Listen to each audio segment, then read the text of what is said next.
Réalité, t'es plein.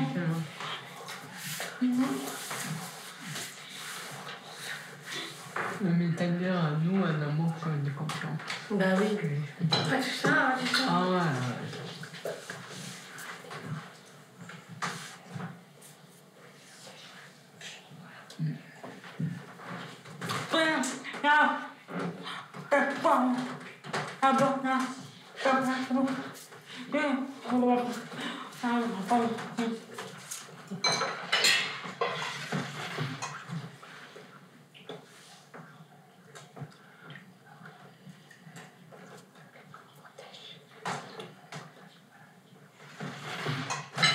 Oui, j'ai 2 amis. Ils tombent enceintes de 15 ans, mais elle a eu un enfant à 16 ans. Quand le bébé est né, elle a eu 16 ans. Mais il a gardé.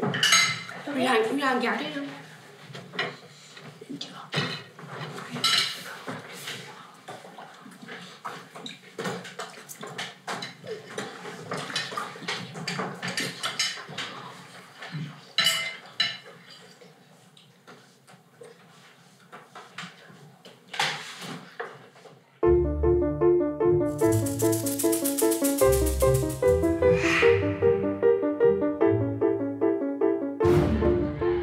Dans les années 70, les femmes prenaient l'amour libre.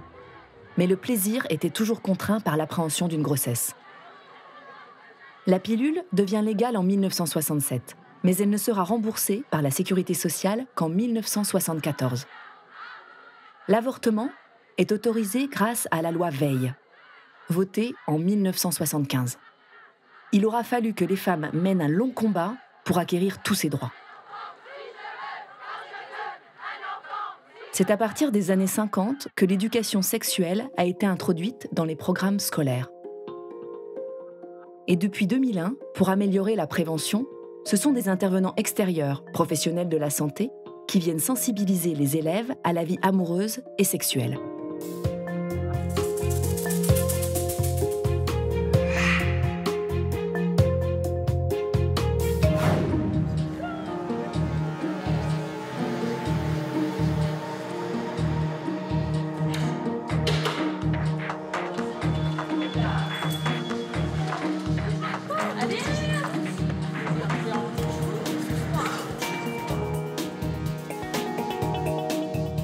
Il y a quelques jours, on est venu récupérer à l'Institut des Jeunes Sourds une boîte à questions que vous avez faite et dans laquelle vous avez mis plein de questions. Il y a un premier sujet qui concerne les changements du corps. D'accord ? Il y a un thème sur la vie relationnelle, les relations, sur comment ça se passe. Ok ? Et il y a un troisième thème qui est le thème de la contraception. D'accord ? Est-ce que tout le monde sait ce que c'est les hormones? Comment expliquer? C'est quoi? C'est un peu compliqué hein, d'expliquer les hormones. Les hormones, c'est comme un petit message, d'accord, que le cerveau il va fabriquer. Et le cerveau, il envoie ce petit message dans les organes du corps pour qu'il commence à fonctionner, ou à faire pousser les poils, ou à déclencher les règles, à voir les boutons de l'acné qui commencent à sortir, par exemple. D'accord ? C'est un petit messager. Les hormones, c'est un petit messager, comme un SMS. Voilà. Le cerveau, il envoie un texto, un SMS au corps pour lui dire, voilà, tu peux t'activer, tu peux grandir, tu peux changer. D'accord ? Et avec les parents, c'est toujours simple à l'adolescence aussi ou pas? Non. Avec les parents, quand on est adolescent, on se dispute. Ben, les parents nous voient, par exemple, ils ont peur qu'on soit enceinte. Ben, ils ont peur et après on s'énerve, on se dispute et ils veulent pas qu'on ait des petits amis. Puis après on peut ils ont peur qu'on se bagarre et ils peuvent même nous virer. Hein. Ça fait quoi d'être amoureux? Est-ce qu'on ressent des choses dans son corps?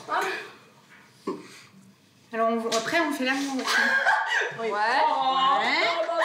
Mais, non mais est-ce que tout de suite elle a raison. Oui. est-ce que tu te rappelles ce qu'on avait dit la dernière fois avec les 3C? La première fois qu'on a un rapport sexuel, par exemple, la règle des 3C, elle est... c'est pas moi, c'est Je on n'a pas dit vous. On n'a pas donné de nom. Ok, je pensais que vous la règle des 3C, non. La règle des 3C, elle est encore plus importante quand on veut faire l'amour pour la première fois. Hein. D'accord? Parce qu'il faut qu'on soit très à l'aise, qu'on soit fille ou garçon, il faut qu'on soit à l'aise dans son corps.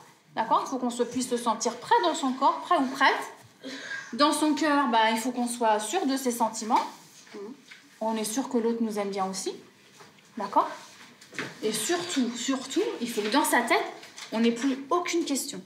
S'il reste une question dans le cerveau, ça veut dire qu'on n'est pas prêt. Est-ce que vous savez ce que c'est la contraception? Ouais. Il faut éviter d'avoir les bébés. Oui, attends, on va l'écrire. La contraception, c'est quoi? C'est pour éviter d'avoir des bébés. Éviter d'être enceinte. Oui. Voilà, prendre la pilule, vous avez dit quoi d'autre? Il y a aussi le préservatif. C'est tous les moyens qu'on va mettre en place pour ne pas être enceinte. Les adolescents, et même les adultes, quand on dit sexualité, ils pensent à rapport sexuel, à génitalité. Or, la sexualité, c'est pas que ça. Si on voit la sexualité uniquement sur cet angle-là, c'est très réducteur. Dans les animations, on pense beaucoup à tout ce qui est fin de collège, lycée, et on est tout de suite au rapport amoureux. Prévention du risque. Les campagnes, c'est axé sur ça. C'est ça. Il faut pas être enceinte, il faut pas attraper d'IST, voilà. Mais on a le droit d'être amoureux, et être amoureux, c'est bien aussi. Ça fait du bien d'être amoureux.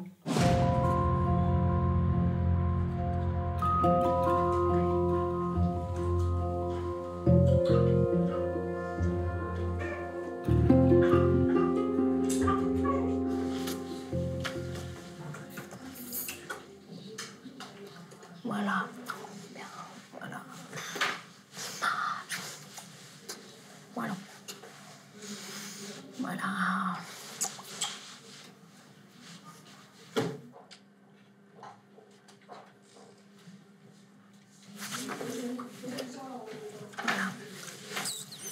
Voilà.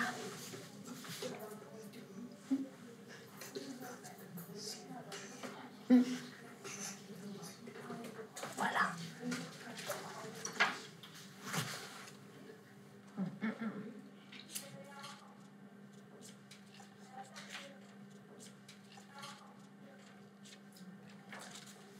Voilà. Là, en fait, c'est pour leur expliquer, voilà, que on peut avoir une relation amoureuse. On n'est pas obligé. Obligé. Voilà. On dit, par exemple, âge premier baiser. Voilà. Âge 14 ans. Voilà. Mais âge moyen premier rapport sexuel 17 ans.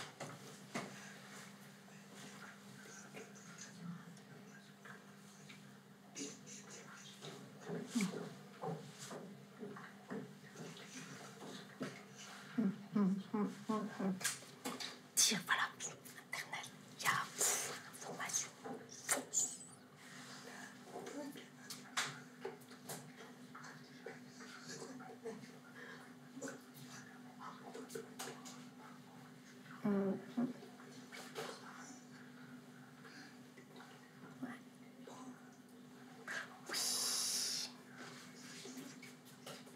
Oui. Voilà, en fait, important, on leur donne en fait les noms des sites, voilà, où ils peuvent aller, voilà, voir des choses, on va dire simples, voilà, pour la vie normale.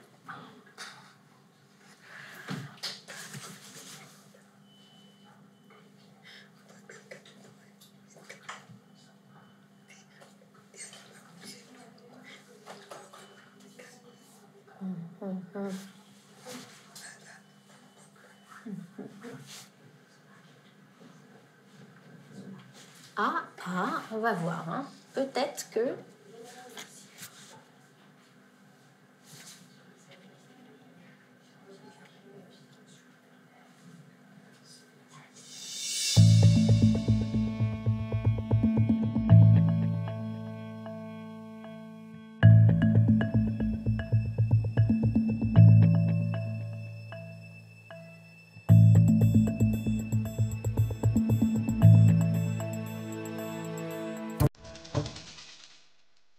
Prévention, information sur la contraception et la grossesse, échographie, dépistage des infections sexuellement transmissibles, avortement, toutes ces missions sont assurées par les centres régionaux ou les associations du planning familial. Mineurs et majeurs y sont reçus gratuitement et en toute confidentialité.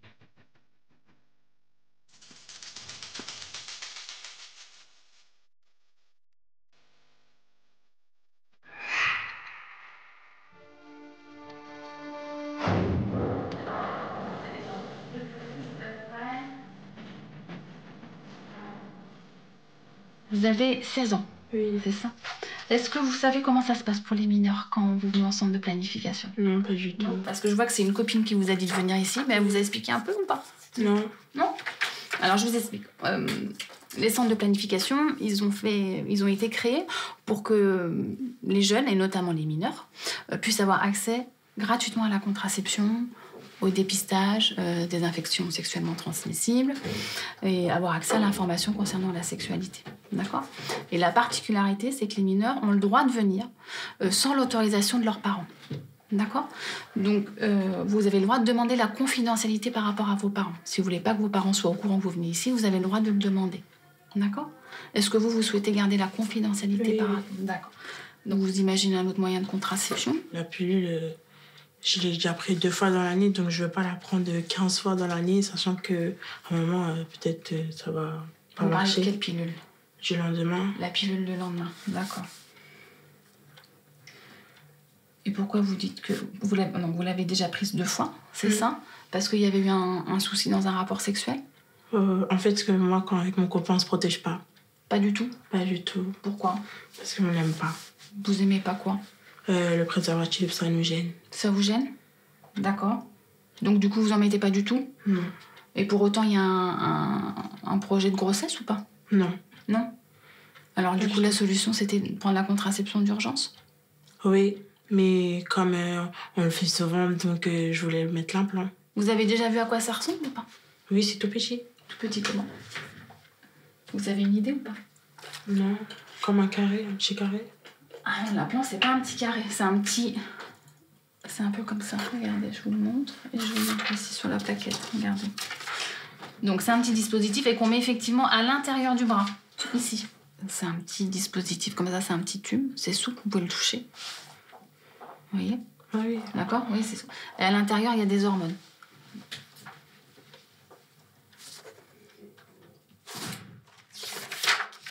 Installez-vous. D'accord. Installez-vous, trouvez une chaise et puis je vais faire votre dossier avec vous. Asseyez-vous sur cette chaise-là. Voilà. Je vais le mettre là. Oui, mettez vos affaires. Alors, vous allez me dire exactement de quoi vous avez besoin avant que vous alliez voir la sage-femme qui fait la consultation cet après-midi. Parce que moi, comme j'ai un problème de... Mais s'il y a un problème de santé, s'il faut réévaluer l'implant... J'arrive pas à perdre des kilos. Mais ça, est-ce qu'il y a une possibilité qu'on a l'implant, qu'on peut tomber... Alors, les moyens de contraception, il n'y en a aucun qui est fiable à 100%. Oh. Aucun. Et voilà. 100%, il y a le risque zéro, il n'existe pas. Vous savez bien. Ouais, d'accord? Il y a toujours un pourcentage de risque où on peut tomber enceinte. Mais l'implant, la pilule, si c'est pris correctement, si c'est bien utilisé, ça fait partie des moyens de contraception les plus sûrs. On m'a dit qu'il faut qu'il y ait des heures fixes aussi. Alors, et moi, c'était pas comme ça. Je prenais n'importe quelle heure, matin, soir. Oui, mais c'est pour ça qu'on fait des oublis. C'est moi, quand je prenais la pilule, là, ça m'est arrivé à mon deuxième fils. Ouais. Après, j'étais enceinte. Pour ne pas oublier la pilule, vous pouvez aussi mettre une alarme sur votre téléphone. Hein. Vous mettez à sonner tous les jours votre portable. Vous mettez une alarme. Et utiliser les préservatifs en attendant, c'est pas possible. Ça vous fait rire? C'est trop compliqué? Non, mais c'est pas ça. C'est ça, chez nous, les hommes, ils ont pas envie? Ils aiment pas trop. C'est vrai? Mais comment on peut faire pour les convaincre?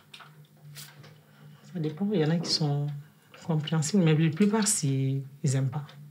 Donc, ça veut dire que c'est la contraception, c'est que les femmes qui s'en chargent? Ben voilà. Les hommes, c'est rare. Vous voyez Et vous êtes d'accord avec ça? Oui, c'est ça. Moi, vous êtes d'accord avec ça? Je suis d'accord. Moi, je vous laisse vous rasseoir en salle d'attente. Et puis, elle va vous appeler tout de suite. D'accord. Merci. OK. Allez, venez, je vous raccompagne. Venez. Merci. Je passe devant vous. Asseyez-vous et je donne votre dossier. D'accord.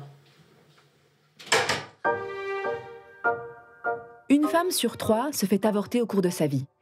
En France, 220 000 avortements sont pratiqués chaque année. La loi l'autorise, mais dans la pratique, entre médecins volontairement évasifs et environnement culpabilisant, avorter reste compliqué.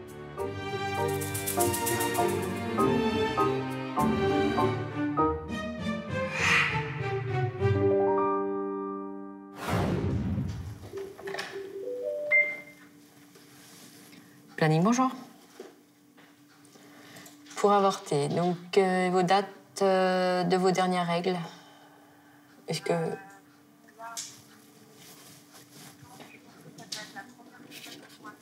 Là, vous seriez à peu près à 5 semaines depuis le premier jour de vos dernières règles. 7 semaines d'aménorrhée, donc là, ça fait 5 semaines que vous avez eu vos règles. Vous avez encore 2 semaines pour faire une IVG médicamenteuse à la maison. Si vous avez la sécurité sociale, vous avez pas mal d'options en fait. Vous pouvez venir nous voir au planning familial. Vous pouvez également, on peut vous donner des adresses pour faire une IVG médicamenteuse en cabinet avec un médecin qui pratique des IVG. C'était comme ça. Je tombais tout le temps enceinte. On est restés ensemble 9 ans. 9 ans, oui. Et je suis tombée enceinte 11 fois. Oh, c'était pas possible, hein. C'était tous les ans la même chose. À chaque fois, un avortement. Et j'avortais, et j'avortais. On m'installait un spéculum. Fallait glisser à l'intérieur un petit fil comme un fil électrique. On nous avait tout bien expliqué. Et ça partait. Maintenant, a posteriori, je me rends compte à quel point c'était fou. Mais à l'époque, je ne réfléchissais pas à tout ça. Je prenais sur moi, j'encaissais. C'est vrai, avant, on pensait pas pareil. C'est incroyable parce qu'elle se rend pas compte. Elle se rend pas compte que ce qu'elle faisait c'était dangereux. On dirait qu'elle en prend conscience. Pour l'avortement, il y a comme un retour en arrière. Mais c'est un libre choix. Ça peut arriver à chacune d'entre nous. Si je tombe malade, je vais voir un médecin, je vais pas avoir honte. Eh bien pour moi, l'avortement, c'est un peu la même chose. On y va pour se faire avorter. Et donc je suis allée à l'hôpital, je voulais avoir une confirmation que j'étais bien enceinte. Il y a eu une prise de sang, ça a été un peu long, mais j'ai eu la confirmation de ma grossesse. Ensuite, j'ai pris rendez-vous chez le médecin échographe pour un contrôle. Et là, au moment de l'échographie, il me dit... assez directement d'ailleurs, mais le cœur du bébé bat bien. Pourquoi vous voulez avorter? Vous pourriez le garder, vous êtes en bonne santé. Financièrement, ça va. Ça m'a déstabilisée, j'étais assommée. Je me suis dit, mais il est qui pour juger? Qui décide là? Il n'y a pas de neutralité à ce moment-là. C'est comme si c'était normal qu'il me donne son avis, que n'importe qui donne son avis. Mais c'est de moi qu'il est question dans cet avortement. On n'a pas à en discuter. C'est ma décision, personnelle. C'est notre décision à moi et mon copain. Il est question de mon corps, de ma vie. Qui est-il pour juger? Ça m'a heurtée. C'est ça qui est dangereux. La loi existe, mais il y a quand même toujours ces jugements qui existent et ces fausses informations. Le vrai problème de la loi, c'est son application effective aujourd'hui. Il y a de moins en moins de centres qui pratiquent l'avortement. On peut se permettre de dire « je ne pratique que la méthode d'avortement par médicament, par exemple », ou « je ne pratique la méthode par aspiration uniquement jusqu'à 10 semaines, uniquement jusqu'à 12 semaines ». Donc ça, la loi existe, mais c'est illégal de l'appliquer comme on l'entend. Aujourd'hui, j'ai 44 ans et je suis maman de 2 enfants. J'ai connu une période difficile dans ma vie. J'étais en instance de divorce, j'avais été victime de violences et je me suis aperçue que j'étais enceinte. De moi-même, j'ai décidé d'aller voir un médecin et un psychologue. Et en discutant avec eux, je me suis aperçue que je n'étais pas prête pour cette grossesse. Il y avait le divorce, ma situation personnelle était lourde, on avait essayé de me tuer, c'était trop difficile. Pour toutes ces raisons, j'ai préféré avorter. Le temps a passé. Aujourd'hui, j'ai toujours ça dans un coin de ma tête. je me sens coupable. Je culpabilise d'avoir avorté. Même si c'était bien pour moi de le faire, il fallait que je le fasse. Je ne regrette pas, mais au fond de moi, j'ai mal. Parce que je n'en ai parlé à personne. Je n'ai rien dit à ma famille, rien dit à mes amis. J'ai pris sur moi. Bien sûr, je suis allée voir un psychologue et j'en ai parlé, mais ça n'a pas suffi. Malgré tout, j'ai réussi à faire mon chemin. Ici, on les accueille en groupe. Aussi, on accueille les femmes en groupe, ce qui permet du coup de pouvoir discuter d'où on en est, de la méthode d'avortement. Et ce qui est intéressant, c'est que du coup, on se rend compte qu'on n'est pas seul dans cette situation-là. C'est ça qui est important et c'est ce que le témoignage disait. C'était j'ai pu en parler à personne, ni à mes amis, ni à ma famille. Et c'est intéressant de pouvoir justement en parler.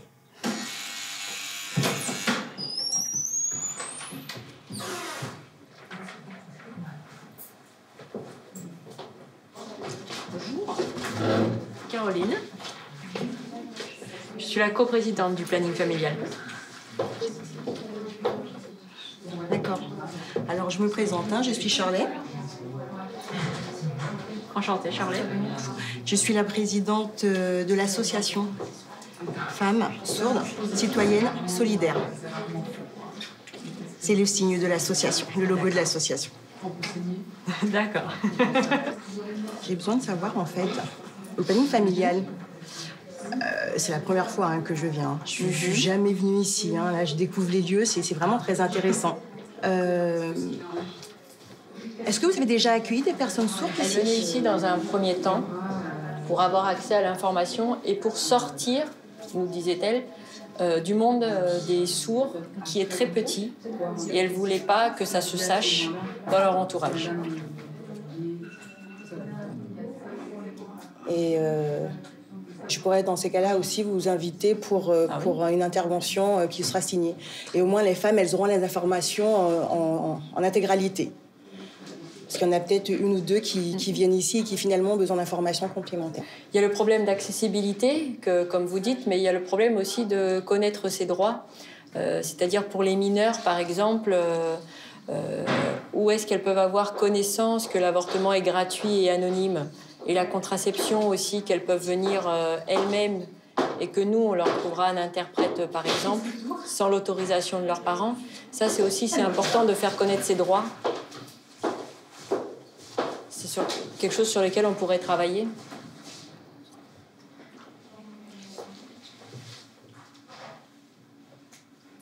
Alors, j'ai rencontré des femmes sourdes au niveau de l'association. Et j'ai remarqué qu'une majorité des femmes ne connaissaient pas l'aspect législatif et juridique. On va faire un petit tour ?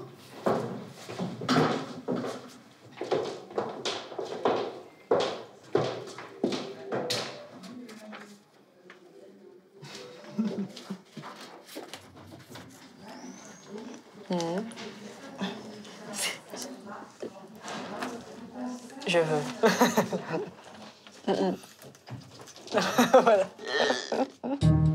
Pour ce qui est de l'Europe, en Pologne où le droit à l'avortement est déjà très restrictif, il a été dernièrement question de le supprimer purement et simplement. Ici même, en France, les anti-avortements interviennent et relancent régulièrement le débat de façon très virulente. À Malte, mais aussi en Irlande, la loi interdit toujours l'avortement. Résultat, l'avortement clandestin reste la seule solution pour de nombreuses femmes, avec tous les dangers que cela comporte. Elles sont 50 000 à en mourir tous les ans à travers le monde.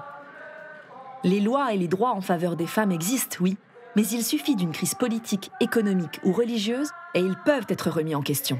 Nous devons toujours rester vigilantes.